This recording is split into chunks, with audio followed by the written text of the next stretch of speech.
Right, before we start anything, how many people have heard of me before? Hands up. Okay, not many. How many people have never heard of me before? Right. How many people never care if you never see me again for the rest of your life? That's the reality. Thank you very much to Gotham and Canal. I've known for many, many years. And also many familiar faces. It's wonderful to see in this room. I've worked with gems before, many of you in your organisations. I want to share with you a number of things. If we get this presentation up, and then that'll make the night go faster, because I'm going to play every slide of it, and nobody goes home until it's ready. So, my background is, I've been in Dubai 30 years, and I'm one of those people that managed to get my golden visa, not because of anything else apart from, maybe if we give you it, you'll have to leave in the next 10. So that's what I got last year, which really sort of wakes you up and lets you know that one of the things you have to concentrate on is, well, there's something very strange I'm going to share with you, which isn't actually part of the presentation, but has anybody heard of, first of all, can you hear me at the back? Okay, fantastic. If I go too fast or get excited, then let me know just by walking out. That's normally what people do. So, has anybody heard of the Red Queen's hypothesis? I'm going to share this with you. It's a really important point. I'll share with you exactly why it's important as well. So, going back about 10, 15 years ago, I was one of the top guys on radio. So, radio and TV, when I was in Rugby Sevens and everything, fantastic. Now, I left the UK 30 years ago because I didn't get the opportunity to prove who I am and what I can do. Came to Dubai, as we all did at some point. I went, wow, the opportunities are here and they're amazing. And I did what I wanted to do. And then after about 10 years of being near the top of the food chain as far as radio and celebrity and all that stuff went, I don't want to do this anymore. Why? Because you have to keep pushing and keep going to do the stuff every day. And I didn't want to do that every single day. Fantastic, thank you. I'll put that on, otherwise I wouldn't make sure your ears bleed a little bit. I'll leave that for now. So, I decided I would stop being on radio, stop doing TV, and stop trying to be a celebrity straight away. So I resigned. And I used to get invited to the openings of restaurants and meeting big, people that are coming to Dubai. That finished overnight, immediately, and it never came back again. So I was happy with that, because what I really wanted to do was just settle down with my beautiful wife there, Aziza, my gorgeous daughter Maya, who's probably phoning everybody she knows at this moment in time and zooming like crazy, because she's back at home, got 2 dogs, got everything, which is wonderful. But there's a thing that I realised later on, and this thing, as I mentioned, is a Red Queen's hypothesis, because I was happily doing Rugby Sevens for 20 years, and doing all the big gigs. When we talk about big gigs, I'm currently working with the Vatican. I've just hosted at Davos for 2 years. I do some really Leap in Saudi, all these kind of things. And that was working really well. I was training people to be great speakers. I was hosting some of the world's biggest events until the pandemic came along. And then it all stopped with immediate effect. Now for many of you, you felt the same thing. And for many others, it was actually a great opportunity. But for me as a speaker, and my wife as an award-winning wedding photographer, our income went down to 0 for 2 years. We had to work really hard to reinvent. So when we reinvented, which included going online every day for about 16 hours, I was online and broadcasting. I did 200 live shows during the pandemic until I was able to find clients and make sure the bills got paid and keep us going. And then about 6 months ago, but before I got to that, I realized that during the pandemic, nobody wanted me to speak at big events. There weren't any big events. And nobody wanted me to teach them how to speak on stage because they didn't have a stage. So what could I do? What could I teach people? What could I do to earn? And I realized the one thing I could fall back on is I knew how to be a celebrity.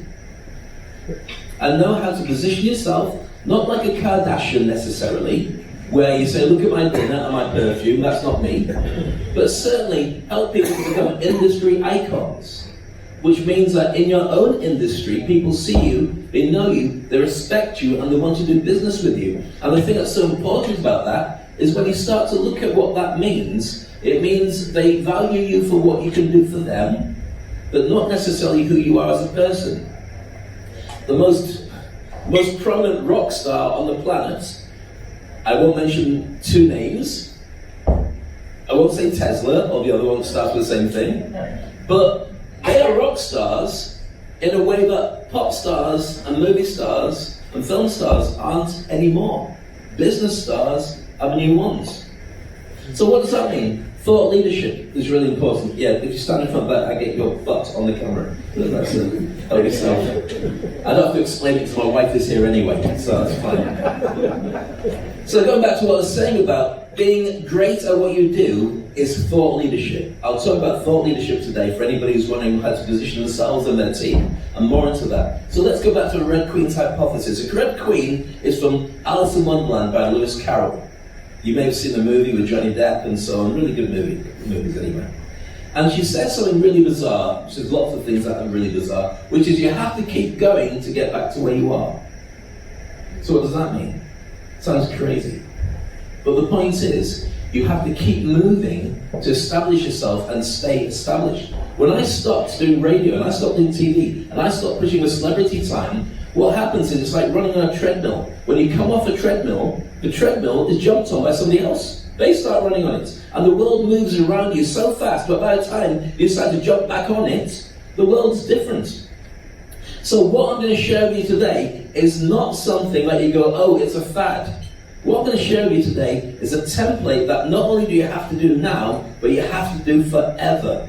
I am now very prominent on LinkedIn. I never really cared about it before, but I am prominent on LinkedIn, and I know now my social media is not just for the time being. I have to do this every day to keep the whole thing ticking over. If I drop the ball, people will step in, and people have got very short memories, and that's even before an AI world has taken over.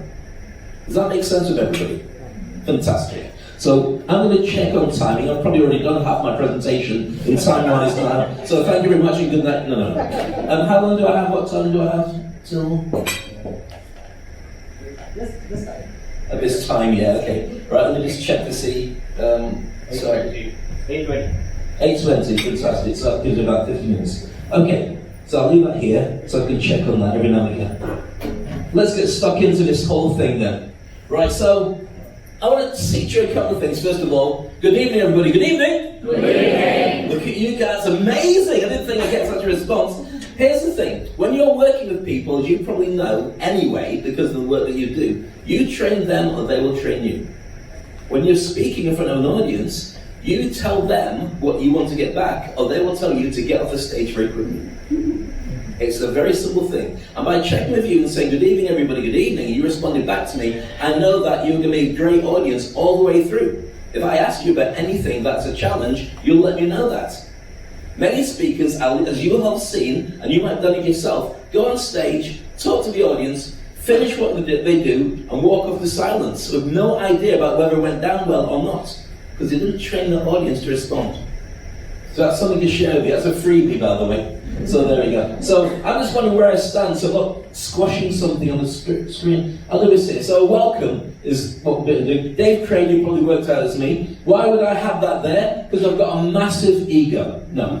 I have it here because sometimes you come on stage, and I'm not blessed to have somebody as amazing as Gotham, who's a fantastic friend and a fantastic business guy, and knows all the best speakers in the world. Sometimes what I get is, oh, next on stage we've got Dave Crane. He's a hypnotist, so don't look into his eyes, he's going to make you bark like a dog. Dave Crane! And I walk on stage and I'm thinking, you just killed the gig already. But there's a way of fixing that, which is I say, yeah, I am a hypnotist, but I'm not going to do any hypnosis today because they can't afford me. But today I am, so there. So the real me is this. Ladies and gentlemen, I've hosted over 1,000 events, and there's nothing more exciting or nerve-wracking than getting to introduce one of the best in the business. He's an award-winning international motivational speaker and coach. He's worked with celebrities like James Brown and Bruce Willis. And I'm Jack Canfield. And I'm Larry Tracy. And I'm John Gray. I'm Jared Bob. And I'm Perry Marshall.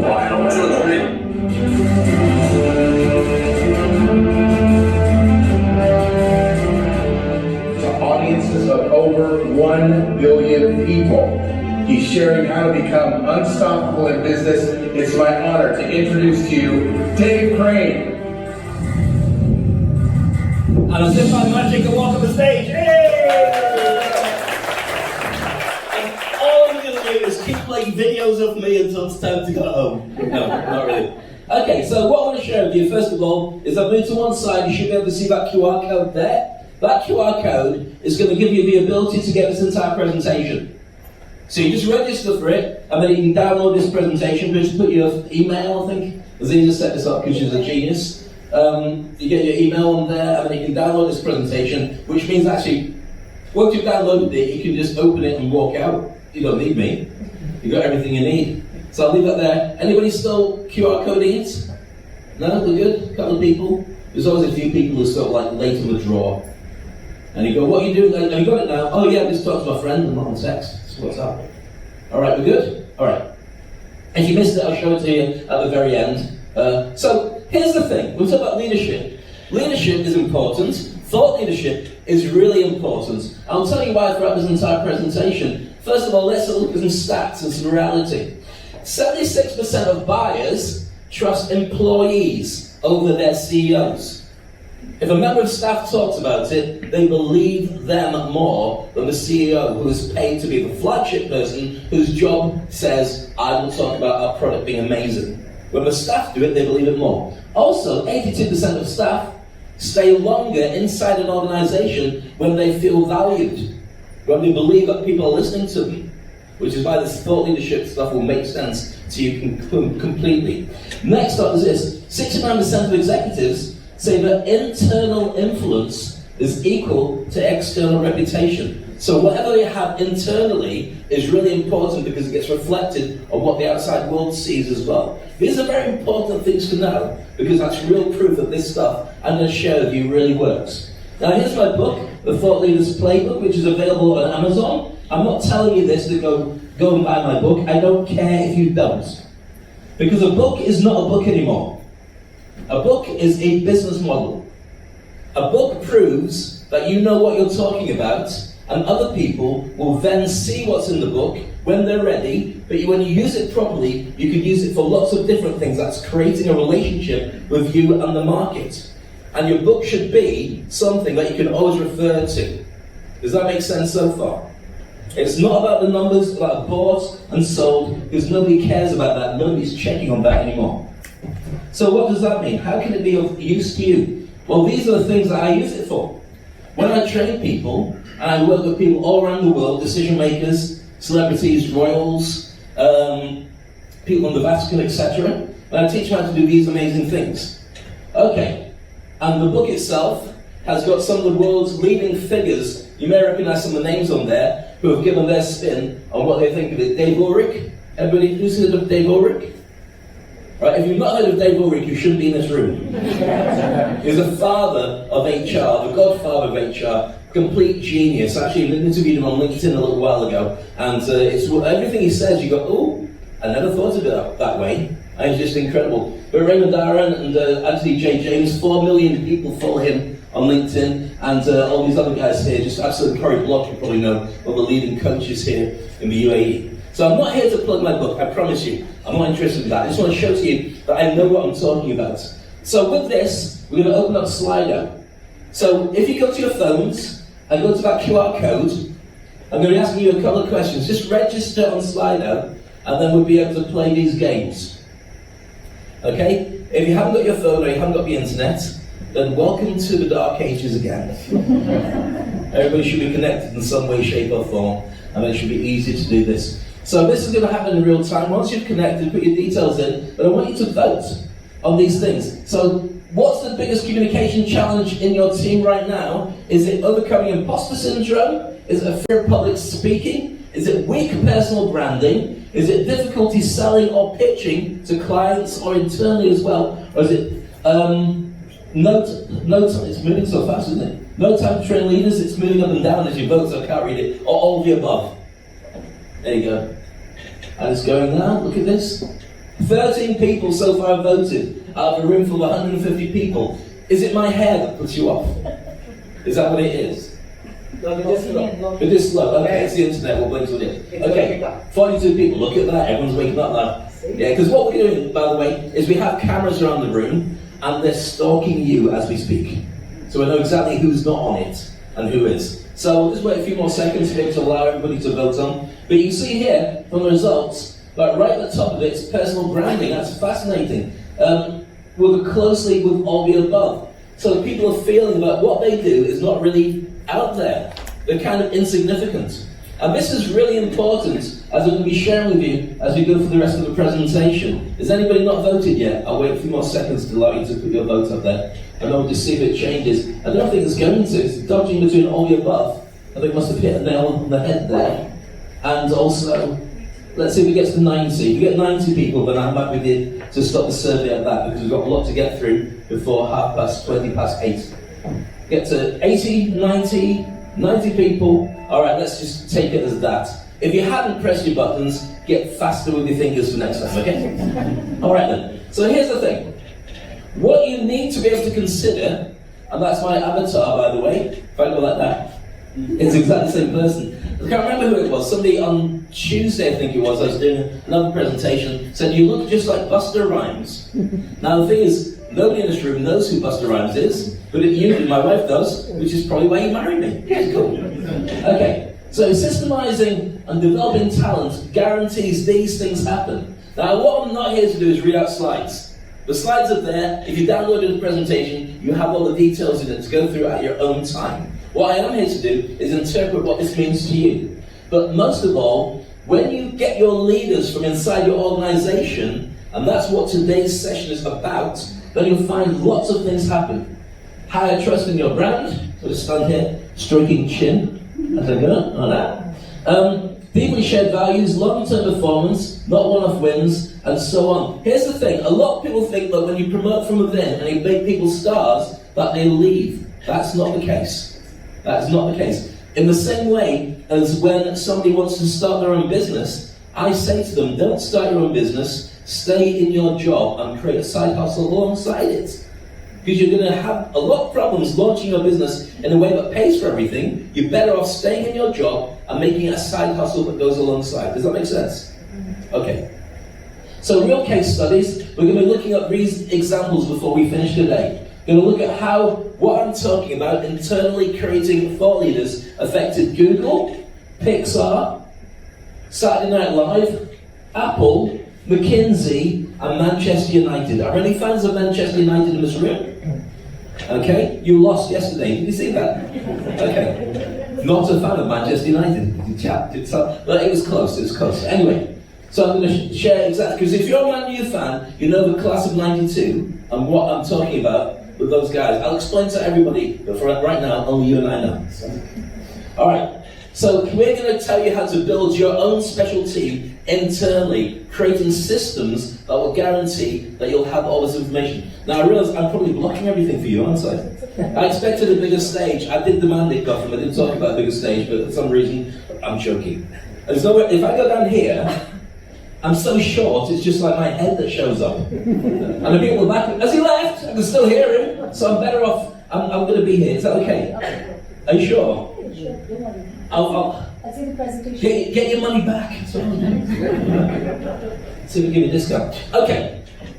So there is a grid to how this stuff comes together. And there's a system of how it all comes together. And rather than waste time showing you what that means on this particular grid, on this infographic, I'm going to go through it step by step with you.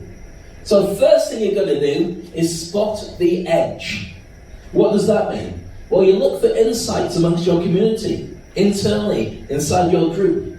You look for those with lived experiences. That makes them stand out, because when you talk about a subject, you go, yeah, I know, I've been there, I've done that, I've got an idea for you. Or a strong point of view. And why does that matter? Why does it make a difference? Well, sometimes those quiet people can have really strong values and knowledge. Similarly, their insights can beat confident people who just like to talk and say me, me, me, me, me. Sometimes the people who are sitting there quietly do know more. Have you noticed that before? Okay? Because I guess a lot of you are in this room right now. Yeah? When you're in a management meeting and you're sitting there going, I know I should say something because you're all wrong, but I'll just show you later. That's similar as well. Loud does not equal smart. The result is that you raise real leaders when you get this right. When you spot the edge that they bring to the table, it means that you have got people who know what they're talking about, not just people who like to talk. Period. That's important. That make sense? Does that make sense? Yes. Thank you so much. See, now that James are here, I feel like being a teacher for a while. That's great. It's rubbing off on me. All right, so number 2 is culture check. Making sure they're all on the same page for what your organization does, who you are, and what you mean to the outside world. Because not every voice lifts the team. Sometimes people can say stuff, and it just makes everyone deflated, and they feel really proud that they were heard, and then at the same time, you get everyone feel, I wish I hadn't said anything. So you've got to make sure that they're on the same page as your organization. Some will inspire, some will overpower. You want the inspirational ones. This is, remember, what we're doing here is we're looking for thought leaders inside your company. So you'll be able to turn around and start using them to grow your company and getting them to be more loyal and get them to feel better, and also raising the game across the entire organization. And if you're based in Dubai and you've got different branches around the world, and you just look after what happens in Dubai or this region, you'll find that very quickly by using this system, everyone will be asking what you did next. How did you manage to do that? That's why you want this. So check. Do these people lead, or do they take over? Do they reflect your values, the company values? And why it matters is you want to make sure that when you drive projects, they're not ego-led projects that go me, me, me. They're projects that makes everybody better and the organization work as well. If it's me, me, me, here's the thing. How many people have ever written a book? Not many people in here. Just me, Gotham. That's it. And Gotham's not put his hand up. No, you've written a book. Yeah. You've written books. Right. Most people say, I've got a book in me, when we're talking to the self-assured saying up to Gotham, because he's an expert on books, much more of an expert than me. Everyone says, I've got a book, I've been down to write a book. And the thing is, you might have a book, and it might be a really interesting book for you, but nobody else is going to read it. What's going to happen? You're going to end up with boxes full of books going green around the edges in your garage, and when it comes around to Christmas and birthdays, everyone's going to go, oh, another book. Same book again. I haven't read the first one. So that's why it's important to always ask what's in it for them. So when you protect the team energy, you end up with growth without drama. Your company grows, your individuals grow. It doesn't mean that you're having lots of conflict at the same time. Does everyone understand that so far? Yes? Yeah. If you're stuck, if you're not sure, don't be scared to stick your hand up and ask me questions. If I don't know the answer, I'll go, it's obvious, don't be stupid. No, I'll answer it for you. Okay? Next up, shape the message that they're sharing internally with the outside world. Because you do it first inside, and then once you've got it to a point where it's working really well, then publicize it outside. It protects your organization, it protects the person and their ego, because most people are more shy than you believe. But it also means that they've got a really good message to share with the outside world. So help them to own one big idea. Now, if you think about your team, you think about your staff, you think about your many departments, everybody has got a superpower and a skill. Everybody does one thing really well. There's a couple who do nothing really well, but they're cute and you kind of leave them as well. But everybody's got something that's really powerful. That's what we want to work on. Thought leadership in that one thing. Because once they've got that, they can make their message clear, simple, and easy to share. Why does it matter? Well, I'll tell you why. Because once you've got clear ideas, you build up what makes people want to buy. People will buy from you when you show trust, authority, and credibility. Once you've got that, people want to buy from you. That's what you want them to learn as a system, to be able to share their thought leadership internally and with the outside world. So people will remember when they've got a really interesting angle. So I'm sharing stuff with you today, which maybe you've heard before, sometimes you haven't heard before, but hopefully you remember, long past remembering who I am, and it'll help you get to where you need to be. That's thought leadership. Not me leadership, thought leadership. And focus on doing stuff that works really well, builds natural confidence. Of course, the result is that they lead everything with more clarity than ever before. People understand exactly what they're talking about. They know that one particular thing is brilliant, not just noise. Right now, influencers are everywhere. Right now, influencers are they've got millions of followers. Look at me, I do all this other stuff. There's a shift that's coming. And the shift is going to be, what is it that you actually are talking about that's going to benefit me? Not just follow you because you're loud. Right now, that shift is happening in media. Conventionally, we used to watch TV from whichever country you're from, because it was there. And it was a big corporation that put it together, and they must know what we want to watch. Nowadays, what's the biggest channel that everybody watches? YouTube. You know what, and for anybody, I'm British, but you probably worked that out. What you used to say about the BBC creates incredible dramas and incredible documentaries. But you know what gets the biggest audiences? Game shows. Game shows. So if you get something that's a really big TV show that everyone's buzzing about, you maybe get 700,000 people watching it.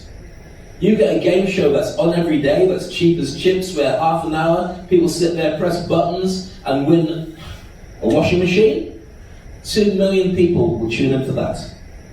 So can you imagine what that's going to do to the media landscape in the next couple of years? And can you imagine where people are going to get that information from? The thought leaders that you're going to produce in the industry, in your company.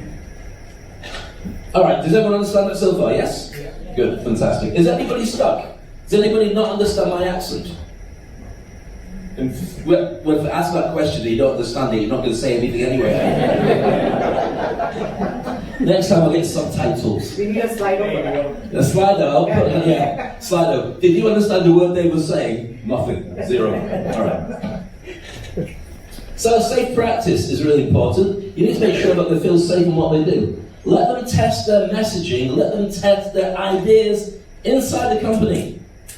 See what response you get before you unleash them on the outside world. Because there are haters, and there are trolls, and there are people who are jealous, and there are people who just get a real buzz out of making you feel terrible. And there are AIs that will do that for you easily, that are being programmed with misinformation. That's going to get worse.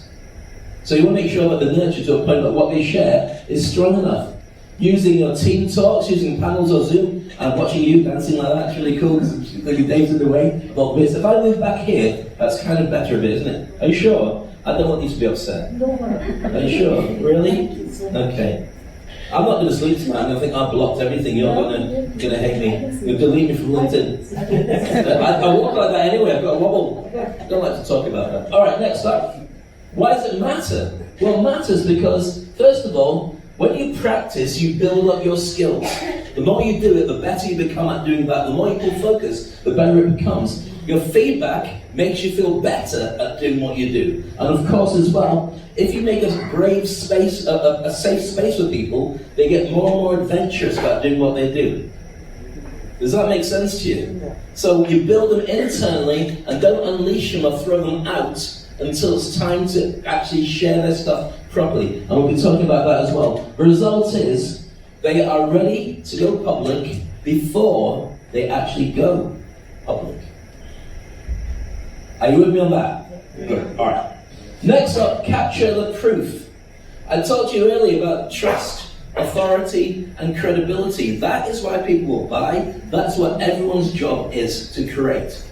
Now, we already established that most of the people in the room had no idea who I am, and that's more than fine. Because remember the Red Queen's hypothesis, I took my foot off the accelerator and I disappeared. I was still in Dubai, I was having a wonderful life with my family, being very quiet. Still doing lots of big gigs around the world, but only for the people in that room. So it's really important to make sure that when people do start finding out who you are, they find and go, like Scooby-Doo.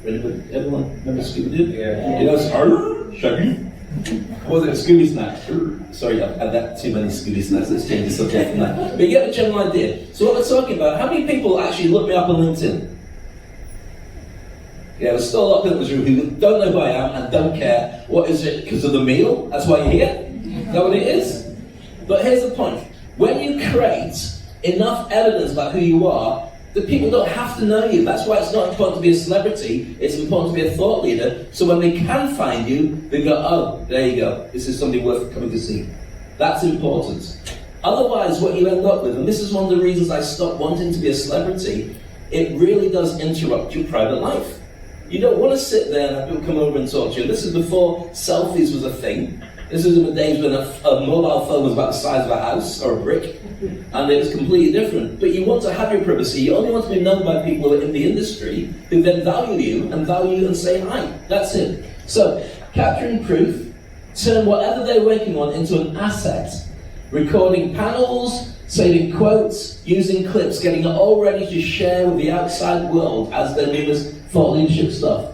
And what it means is great ideas, therefore, won't vanish. Because, for instance, when we talk about life, life is an adventure, and most people think that life is about reaching the end game.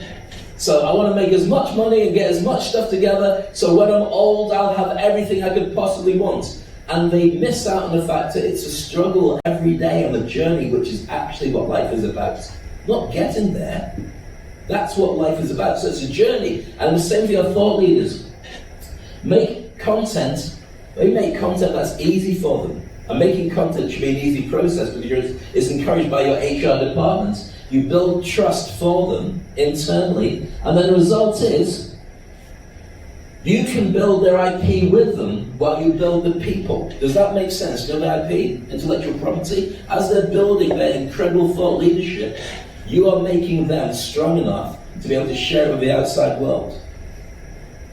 A couple of people are nodding, and a couple of people just staring at me. Let me give you a little insider secret about when you're a public speaker. A lot of people get scared and worried about being a public speaker. How many people like to speak in public? How many people hate it? How many people hate putting their hand up when somebody asks about public speaking? Alright. And a lot of the reasons for that is because you don't know what the audience is thinking. Let me share with you exactly what the audience is thinking. The audience has one interest, which is what's in it for me. They couldn't care less who you are. Just go, if I sit here and watch you, am I going to learn something from you? And if they don't, then they'll either go on their phone, walk out the room, or just go on holiday in their head while staring at you. So a typical audience, I would say about 90% of the audience, when they're really engrossed in what you're saying, look like this. And when they hate you, they look like this. And when they love you, it's like this. And if they're thinking of ways of stalking you and burying you in the desert, same thing. But what happens is when they are into you, about 10%, maybe sometimes 20% will nod. I call them noddies. And that's the only way to gauge whether your stuff is working or not, because the noddies will nod, because they're with you. When the noddies stop nodding, it means that they missed the point. So you might turn to the room and say, if I hadn't trained you to respond to me and say yes at the very beginning, like I'd done, then I would have to rely on the body language on which most people are saying, stalker, kill him, I did not think too much. I don't know, give me anything. So therefore, you rely on the noddies, because if I say, you know what I'm talking about, the noddies will nod. And if I said, you know what I'm talking about, the noddies stop nodding if they don't know. And I'll say, do you want me to explain it again? The noddies will nod, then you explain it, and then you say, do you get it now? And the noddies will nod. Does that make sense? Yeah. See, we're all noddies today. Excellent. Seeing all these smiling faces and people nodding. The only time I see that normally, because everybody in my house ignored me apart from my dogs. I'm not calling you dogs, but when they look at me and they nod and they stare at me and give me as much attention as you're giving right now, it's for two reasons. Biscuits and walking. That's it. Not for anything else, biscuits and walking. So if anybody wants biscuits or a good walk, see me afterwards. I've got them in the car. Alright, so does this make sense? Everyone's okay with this one? Let's move on to the next thing then. So sharing smartly. What does that mean? Well, put them into the right places. Once they've got this great IP, these great ideas, and thought leadership things that are going to make a huge difference, you want to make sure that they don't get thrown to the wolves. You want to make sure that they're in the right place. So how do you do that? Where's the right place for them? You work it out. Is it a podcast? Is it sitting on a panel at a conference? Is it speaking to an HR group like this? Is it going on to LinkedIn and just sharing ideas once a week, once a day, once a month? Is it being able to do a live broadcast or even a company podcast? It could be a range of different things. But you need to make sure you know where your audience is. Don't just throw it out there, because it's really horrible to talk to people who are not interested in what you have to say. Because for almost everything you have to say, there's an audience somewhere, unless it's really creepy, in which case nobody wants to hear it. Why does that matter? Because you get noticed by the right people, and that feedback makes them feel good. And it shows also for the outside world that your company is not just what it says on the tin, it's also full of incredible people who will share a spin on great subjects related to it. And it builds respect. Builds respect for the thought leader, builds respect to your organization as well, which of course means that their message opens real doors. Now it's really hot in here. Is anyone else hot? It is a bit. Or is it just me sweating? It's me, I'm a sweaty man. Okay. Well, I'm going to continue to be a sweaty man until the next half an hour or so I apologise. If it makes you look like a human teabag, that's just what happens. Alright. So you're all okay with that so far, yes? You're all okay with that so far, yes? Yes. You'll see it works. Okay, make it repeatable. Once you create a system, you don't want one-offs. You want to make sure that this system will encourage everybody in your organisation who has something to say and wants to say something really effectively. So that repeatable system is set up as a template and run by you. Anyone can follow it. Your template allows more voices to grow. And it could be old voices, it could be new voices, it could be people who've left the organisation but are still under the umbrella of loving and caring about your organisation. They can all still be part of what you do. Why does that matter? Saves you time. You don't have to reinvent the shape of the wheel every time. It grows more leaders and also makes it fair for everybody to know what the rules are going to be when they start sharing stuff. They know that they're going to go into a system, we're going to help you over this period of time, and by this time we're going to check on how you're doing, and if you get to the end of 6 months, 7 months, or a year, I don't know how long you want to set it up for, then we're going to start testing it into the market. And the result is, thought leadership then becomes a major part of your culture. It's not going to be people that leave who say, right, I'm going to tell the world because these guys didn't want to hear it. They will stay there and will tell the world with your blessing, and the world will turn around and say, what a great company, what a great person. I want to work there because I'd love to share what I do with people that are paying attention. Does that make sense to you? Okay. So next up, culture over ego. Very important. Make sure you lift the voices that are there to help others to grow. Not just those who are saying me, me, me. You'll know who they are. Sometimes it's difficult to say who they are. For instance, when you look at a team, let's choose the difference between Ronaldo. Does everybody, who knows Ronaldo, Cristiano Ronaldo? Okay, personally? How many people heard of Lionel Messi? Right, so the stats say that when Cristiano Ronaldo, they're both very similar, different players, but both about the best player of their generation in the last 2 decades. But when Cristiano Ronaldo joins a team, the team over a long period of time doesn't do better. When Lionel Messi joins a team, the team does.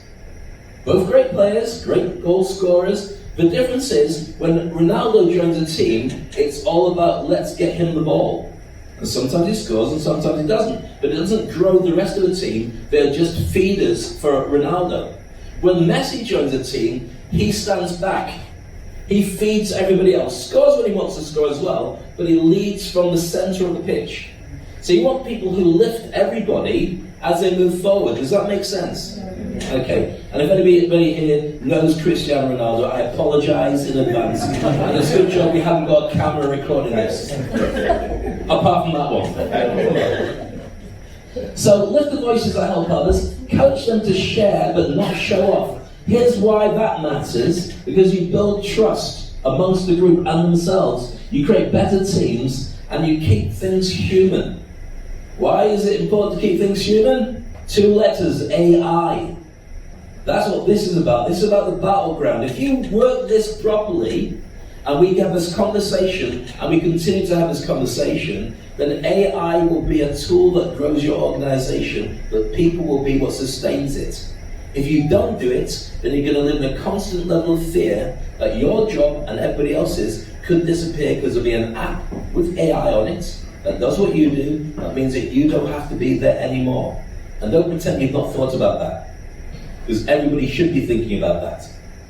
But what you do is you create people who are great at what they do, with their experiences and their thought leadership, and therefore you add AI to them, you just become bigger and better at doing it, encouraged by you inside the organization, and nobody loses their job.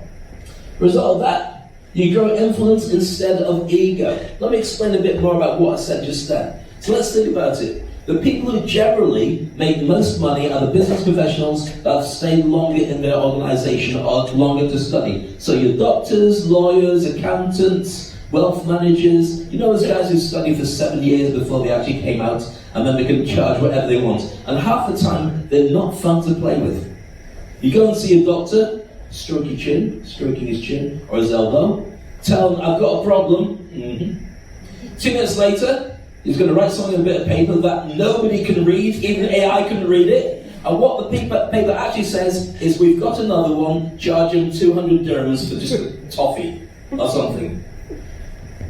If anybody's a doctor, I'm sorry, I know it's not that. But the point is that when you do get the ability to have an app on your phone that has your health and your heartbeat and your entire history, if you do start to feel ill, it can probably diagnose what's wrong with you. So you don't need to go and see that doctor. You go straight to a pharmacist and say a readout of what it probably can be. And the pharmacist, who's always a doctor, can work out between what they can see and also what actually your details tell you that you're actually. Does that mean? It is. So that's just somebody calling me to say, Dave, you've got another gig to go to. So I'm going to leave now. I hope you got it. No, I'm joking. Sorry. But the point is that when a robo-doc comes along, it means that everybody's going to have a big challenge who's a doctor, because you won't need them anymore. They have to become thought leaders. They have to become consultants. They have to make you want to go and see them, because you get the information from elsewhere. That's the same for all the big guys in the big industries. So therefore, culture makes a difference. And the last thing here is tie it to the mission. What's your mission as an organization? Make the message support your goals, should match your brand, your culture, and hiring as well. And it also means that you're not just sending stuff out there that makes no sense. You're adding value to the business, and of course, when you get leadership to buy into it, they can build your reputation as an organization just by being themselves. And from the HR department, you're driving that. You've got complete power over what happens with that. So here's a summary. These are the things, and you'll get them on your download as well. These are the 9 points that I shared with you. And there are some caveats, which I'm going to talk to you about as well. And I know at the back, if you're taking a picture, all you get is me. There's no way. If I go down here, and I go and do... I should start taking pictures, be like that then. Oh, she's back again. As you put it down, stop doing it! Take a photo, don't! Alright. Have you got it yet? I've just changed it. That's horrible, isn't it? Do you want to get it out? Is that okay? Are you taking a selfie? Alright. So there's a system responsible for creating this, and the system, I won't go through it because it's a short time, but there is a practical system of 6 steps of going from wherever anybody is to being seen as a thought leader. And what's a thought leader? Well, ultimately, when you are a thought leader, your name becomes a verb. So people say, let's go Dave Crane on that conference. Let's get Dave Crane in to make that conference work. And we just know that I'm going to come in, make a lot of noise, make everyone laugh, and the end result is people will come back again next year. That's what it is. You need to make sure that everybody in your organization ends up with their name making sense as a verb. Does that make sense? Does that make sense? Yes. Good. Like still taking a selfie, but you look lovely, which is good. All right then. So a couple of things you need to know. Toolkit for tracking your progress. And that's about debriefs. You need to make sure, as you are doing all this, there's steps in place to make sure that you are actually growing. Now with this, debrief action, make sure that you use them after everything you do. Keep checking everything. After a campaign or a launch, after talking, being on a panel, or when things go wrong, debrief all the time and catalogue what's going wrong, what's going right. So you can see what's going wrong early, spot the gaps in the growth, see what's a success, and you can map it out for future. Because you are now becoming Dumbledore from Hogwarts. Kind of. Only I've got the beard that's a bit like it, nobody else in there has. So, but you know what I'm talking about. It means you can develop people while doing the work, and it means that great leaders aren't the only people doing it. Everybody is working towards that. So that means that all the time you debrief. Toolkit number 2 is this. The thought leaders debrief. You have to make sure as you're doing it, you at least at every stage look for 3 wins, 2 tap challenges, 1 lesson, and 1 soundbite from everything that happens. If you build a system around it, it means that you do end up with more goods than bads. It's also something that other people can analyze and see what happens. Otherwise, if you leave it to, oh, it didn't work. Yeah, well, maybe it didn't work, but you got a little bit closer to where you wanted to be. That's important. And this creates sharper thinking, more visible teams, and of course, stories that are worth sharing amongst other people, internally and outside. And if you can't teach it, and you can't show other people, you can't be a leader on it. This is really important that you're on top of everything that you do. And toolkit number 3 is about trust, authority, and credibility, as I mentioned earlier. Don't wait for people to notice. Show them themselves. Show them that they're doing really well. Show them that you've seen them doing really well. Grab their content that backs your brand and get it out there. All the time, internally. Like we talk about taking photos and so on, videos. Watch the people who are doing stuff, because have you ever seen those old pictures of Steve Jobs and Bill Gates when they were spotty teenager types? When you look back at that, that's the only way you can tell that they were once human. Because of that, well, your job is to also catalogue everybody, so you've got the history of how they grew. Because it's important for you and for the people who look at them and say, I want to learn as well. Group pictures and all the rest of it. We're going to do some work study on that in a moment, and use it to build case studies, boost the speaker reels that you put onto social, and prove the value before people in your room. So when people arrive from your organisation to go and tell other people what they do, they already know because they've seen the evidence that they exist, like you did about me when you looked at me to see if I'm just making it up about the stuff I do. And visibility is proof, and it proves legacy. I was having a conversation earlier about legacy. Legacy should not be about what you leave behind when you die, because you might leave nothing behind. Mike Tyson, do you remember Mike Tyson had a fight recently with Logan Paul? Was it Logan Paul? Yeah. So he had Jake Paul. So he had a fight with Jake Paul. And Jake Paul beat him. And people were saying, but Mike, that's your legacy, you were unbeaten. And now your legacy will go bad if you lose this battle. He says, I don't care about my legacy, I just made $20 million. So a lot to be said for what he actually says for that. So, how do we do this? How do we make this work? Well, I hypnotize groups of people, rooms of people. I've done it for many thousands of people, and actually my CD, which I've got here in the room, look at this, just to prove, I'm going to show this now, and many people will look at it and say, oh, that's an antique. Do you remember? I bet you haven't got anything that plays CDs anymore, not even your laptop. This is just a glorified place to put your coffee. That's all it is. So I brought this out here in UAE, and it was a bestseller called, now that's what I call hypnosis. And I did it with all around the world with lots of different organizations, Microsoft and Visa and Siemens and all these other organizations. And I helped their staff to reinvent themselves and become really good at positive visualization and so on. I stopped doing it for a while because I was too far ahead of the game. In the world we live in today, Dave, thought leadership is the differentiator. Technology is the great equalizer. We all have access to Google. We all have access to ChatGPT. Those who have thought leadership separate themselves. Your book is a roadmap to getting there.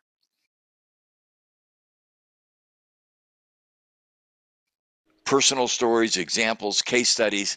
How do I see the world and then create my thought leadership for what I can do that allows me to differentiate and go forward? Thank you for your insights. Thank you for your observations. Everybody can be a thought leader in their sphere of influence. And your book gives us the tools and the ideas and the examples of how to make it happen. Get your copy of the Thought Leaders Playbook right now.